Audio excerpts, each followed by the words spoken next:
नमस्कार, शिक्षालय में आप सभी का बेहद स्वागत है। मेरा नाम है रेणु यादव। एक बहुत ही बेहतरीन क्वेश्चन है, आइए सॉल्व करते हैं। क्वेश्चन है, सिलिकॉन आयनिक कंपाउंड्स क्यों नहीं बनाता, समझा दीजिए।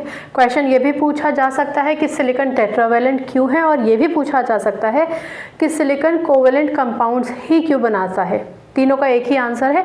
सबसे पहले हमेशा याद रखिए, केमिस्ट्री में आधे से ज़्यादा पोर्शन तो सिर्फ और सिर्फ एटॉमिक नंबर पर ही निर्भर होता है। अगर आपको एटॉमिक नंबर पता है तो आप बहुत आसानी से कोई भी क्वेश्चन सॉल्व कर लेते हैं। ठीक है, सिलिकॉन स्पेलिंग तो आपको यहाँ पता चल ही गई है। इसका सिंबल है SI, कैपिटल S। हमेशा सिंबल का पहला अल्फ़ाबेट कैपिटल होता है, उसके बाद का अल्फ़ाबेट स्मॉल होता है। तो ये सिलिकॉन का सिंबल है और इसका एटॉमिक नंबर होता है 14। ठीक है, चलिए सबसे पहले आपको एटॉमिक नंबर को कॉन्फ़िगर करना है। कॉन्फ़िगरेशन लिख दीजिए।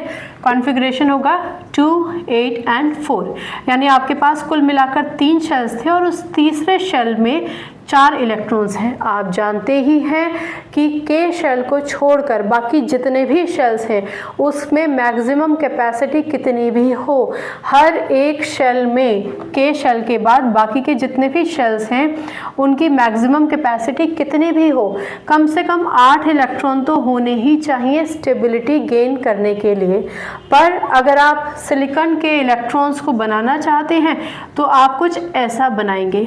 आप जानते होंगे कि जो आउटर मोस्ट शेल के इलेक्ट्रॉन्स होते हैं वो वैलेंस इलेक्ट्रॉन्स कहलाए जाते हैं, और जब कभी भी आप बॉन्डिंग बनाने की या कंपाउंड बनाने की बात करते हैं तो वैलेंस शेल के इलेक्ट्रॉन्स को ही आप डॉट से एलिमेंट के इर्द गिर्द दिखा देते हैं।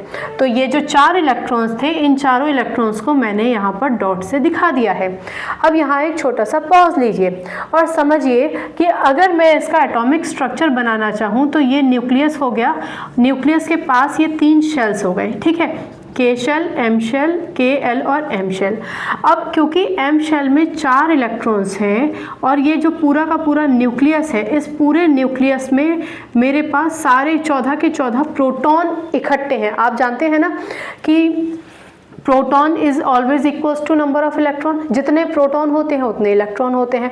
सारे प्रोटॉन इकट्ठे 14 के 14 यहाँ पर हैं, जबकि इलेक्ट्रॉन्स जो हैं वो तो बट गए थे।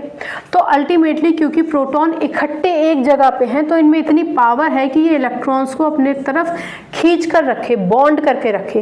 क्लियर हो गई बात। अब आप ये समझिए कि ये जो 4 इलेक्ट्रॉन्स हैं, इन चारों इलेक्ट्रॉन्स पर इस न्यूक्लियस में मौजूद प्रोटॉन्स का प्रभाव है, जिसकी वजह से ये इस इलेक्ट्रॉन्स पर एक पुल रखते हैं, एक पकड़ रखते हैं,